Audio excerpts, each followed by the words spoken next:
Bienvenue sur Classique en lecture. La plume et l'encrier d'Hans Christian Andersen, lu par Ezwa.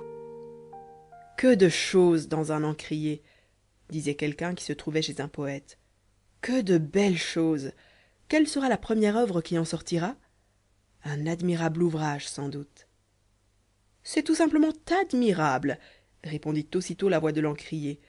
Tout ce qu'il y a de plus admirable, répéta-t-il en prenant à témoin la plume et les autres objets placés sur le bureau. Que de choses en moi. On a quelque peine à le concevoir. Il est vrai que je l'ignore moi-même et que je serais fort embarrassé de dire ce qui en sort quand une plume vient de s'y plonger. Une seule de mes gouttes suffit pour une demi-page. Que ne contient pas celle-ci? C'est de moi que naissent toutes les œuvres du maître d'océan. C'est dans moi qu'il puise ces considérations subtiles, ces héros aimables, ces paysages séduisants qui emplissent tant de livres. Je n'y comprends rien, et la nature me laisse absolument indifférent. Mais qu'importe. Tout cela n'en a pas moins sa source en moi, et cela me suffit. Vous avez parfaitement raison de vous en contenter, répliqua la plume. Cela prouve que vous ne réfléchissez pas, car si vous aviez le don de la réflexion, vous comprendriez que votre rôle est tout différent de ce que vous le croyez. Vous fournissez la matière qui me sert à rendre visible ce qui vit en moi. Vous ne contenez que de l'encre, l'ami, pas autre chose. C'est moi, la plume, qui écris.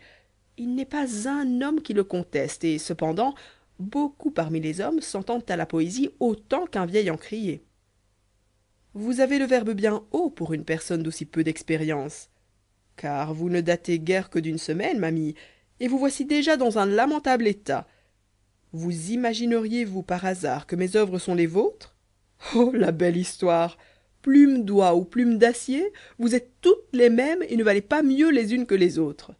À vous le soin machinal de reporter sur le papier ce que je renferme quand l'homme vient me consulter. Que m'empruntera-t-il la prochaine fois? Je serais curieux de le savoir. Pâteau, conclut la plume. Cependant le poète était dans une vive surexcitation d'esprit lorsqu'il rentra le soir. Il avait assisté à un concert et subi le charme irrésistible d'un incomparable violoniste. Sous le jeu inspiré de l'artiste, l'instrument s'était animé et avait exhalé son âme en débordantes harmonies. Le poète avait cru entendre chanter son propre cœur, chanter avec une voix divine comme en ont parfois des femmes. On eût dit que tout vibrait dans ce violon, les cordes, la chanterelle, la caisse, pour arriver à une plus grande intensité d'expression. Bien que le jeu du virtuose fût d'une science extrême, l'exécution semblait n'être qu'un enfantillage. À peine voyait-on parfois l'archet effleurer les cordes. C'était à donner à chacun l'envie d'en faire autant avec un violon qui paraissait chanter de lui-même, un archet qui semblait aller tout seul. L'artiste était oublié, lui, qui pourtant les faisait ce qu'ils étaient, en faisant passer en eux une parcelle de son génie. Mais le poète se souvenait, et s'asseyant à sa table, il prit sa plume pour écrire ce que lui dictaient ses impressions. Combien ce serait folie à l'archette et au violon de s'enorgueillir de leur mérite. Et cependant nous l'avons, cette folie, nous autres poètes, artistes, inventeurs ou savants. Nous chantons nos louanges, nous sommes fiers de nos œuvres, et nous oublions que nous sommes des instruments dont joue le Créateur. Honneur à lui seul. Nous n'avons rien dont nous puissions nous enorgueillir. Sur ce thème, le poète développa une parabole qu'il intitula « L'ouvrier et les instruments ». À bon entendeur, salut, mon cher, dit la plume à l'encrier après le départ du maître. Vous avez bien compris ce que j'ai écrit et ce qu'il vient de relire tout haut?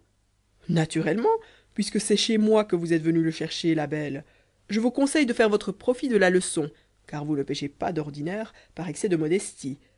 Mais vous n'avez pas même senti qu'on s'amusait à vos dépens. Vieille cruche, répliqua la plume. Vieux balai, riposta l'encrier. Et chacun d'eux resta convaincu d'avoir réduit son adversaire au silence par des raisons écrasantes. Avec une conviction semblable, on a la conscience tranquille et l'on dort bien. Aussi s'endormirent ils tous deux du sommeil du juste. Cependant, le poète ne dormait pas, lui.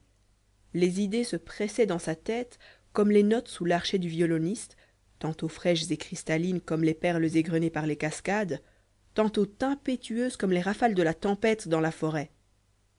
Il vibrait tout entier sous la main du Maître suprême. Honneur à lui seul. Merci d'avoir écouté La Plume et l'Encrier sur Classique en lecture. Si cette vidéo vous a plu, vous pouvez la partager.